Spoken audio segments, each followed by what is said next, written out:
Hey everyone, and welcome to The Explainer. Today, we are diving into a really fascinating paradox of modern life. We're going to look at why our brains absolutely crave something that we've been socially conditioned to fear and honestly avoid at all costs. I'm talking about silence.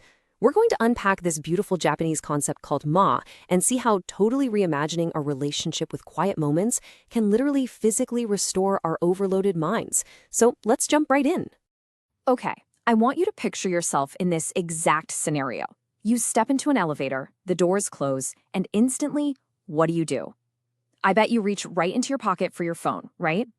Or imagine you're sitting with an acquaintance, and the conversation naturally stalls for just a few seconds.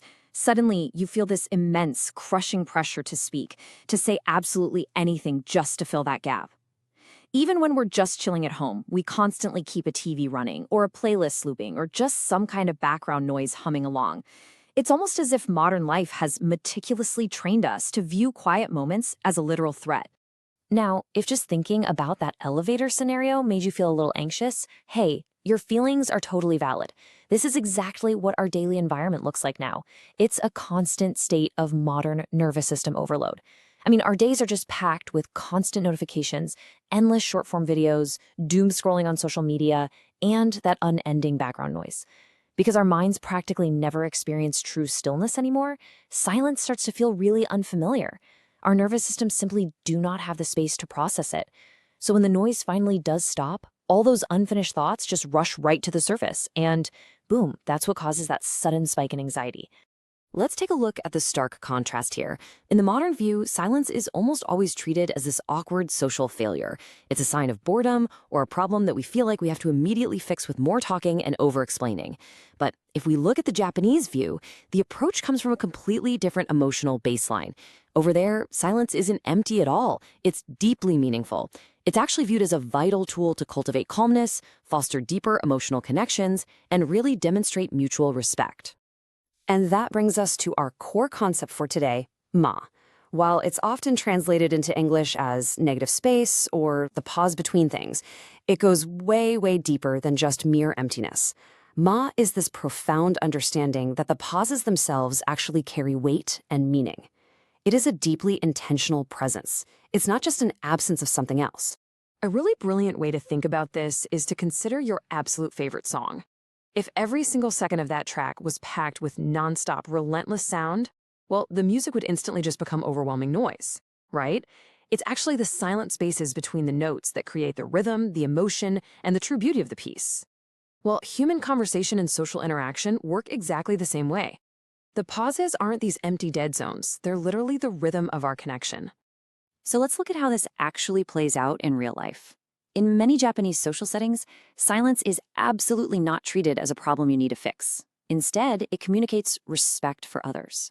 It allows for inner reflection, creates a genuine sense of shared comfort, and demonstrates true emotional presence. And here's the real game changer.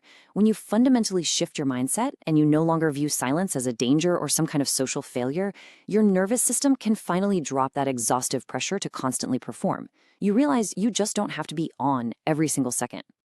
To really visualize this, think about a traditional Japanese tea ceremony. To an outsider, the whole experience might seem strangely quiet, but every single element is deeply intentional and weaves this beautiful story. The movements are slow and deliberate.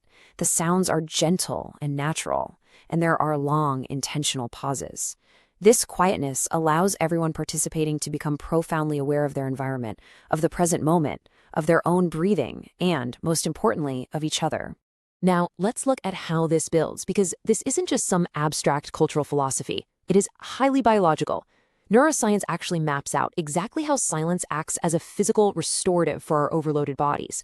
Look at the sequence.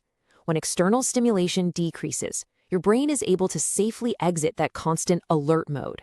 And as a direct result, your heart rate physically softens, your breathing naturally slows down, and that chaotic mental fragmentation, that feeling of your brain being pulled in 100 different directions at once, it finally just stops.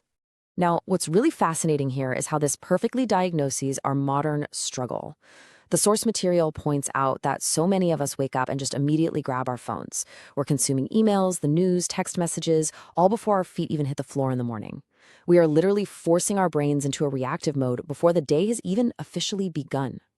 Over time, this constant stimulation trains our nervous system to rely entirely on distraction. So when you try to sit quietly with your own thoughts and you feel terrible, it isn't because silence is harmful to you. It's simply because your brain has completely forgotten how to rest inside of it. And this need for quiet, it isn't just about our daily habits, it's actually built into physical environments too.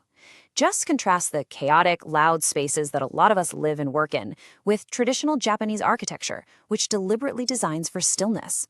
We're talking about spaces featuring rooms with open, negative space, soft natural lighting, sliding doors, the integration of natural sounds, and minimal visual clutter. The key takeaway here is that nothing in these traditional environments is aggressively competing for your attention. The space itself protects your focus. So, the absolutely crucial point here is that silence isn't just about turning the volume knob down. It is a vital psychological necessity. Constant input basically creates a massive traffic jam in your mind, dramatically increasing cognitive fatigue as your thoughts just endlessly collide with new information. But silence provides processing space. It is the physical and mental buffer where thoughts can finally settle naturally, your nervous system can truly rest, and your mental clarity can actually return. This concept of processing space also radically changes how we connect with other people. In a lot of modern societies, we're basically pushed to express every single thought out loud, instantly. But the Japanese approach values emotional restraint, observing, listening, and just being aware of social harmony. Deep listening often creates a much stronger emotional connection than nonstop talking. Think about it. The people we feel the safest around are rarely the loudest people in the room. They're usually the ones whose presence is calm, comfortable, and restrained enough that a few moments of silence between you doesn't feel awkward at all.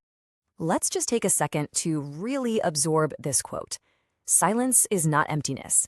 It's space. It is space for thought, space for emotion, space for your awareness. And most importantly, it is the vital protective space required for your nervous system to finally stop defending itself against that endless barrage of daily noise.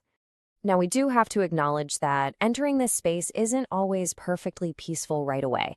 Healing begins the exact moment the distraction stops. But, well, that means the difficult things surface too. Sometimes silence brings up feelings of loneliness, anxiety, or unresolved emotions. But the vital point the source material makes is this. Constantly escaping into distraction actively prevents your brain from processing those difficult emotions in a healthy way. You literally have to stop running from the quiet in order to actually heal. In a world that is constantly fighting a war for your focus, silence might just be one of the rarest forms of peace we have left. So as we wrap up our explainer today, I want to leave you with one final provocative question to chew on. When was the last time you sat in complete silence without reaching for your phone? Seriously, think about it. Thank you so much for joining me today, and I really hope you find a restorative moment of Ma in your day.